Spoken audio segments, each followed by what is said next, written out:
mnie ma granice nieskończone.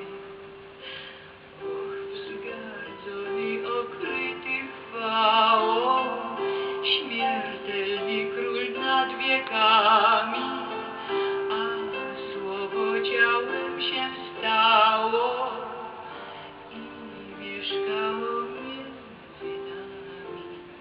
Wzgardzony, okryty chwałą, śmiertelny król nad wiekami, a słowo ciałem się stało i mieszkało między nami.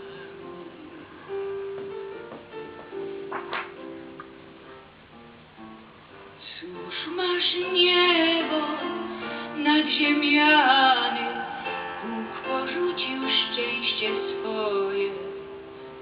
Wszedł między lud ukochany, dzieląc z nim trudy i znoje.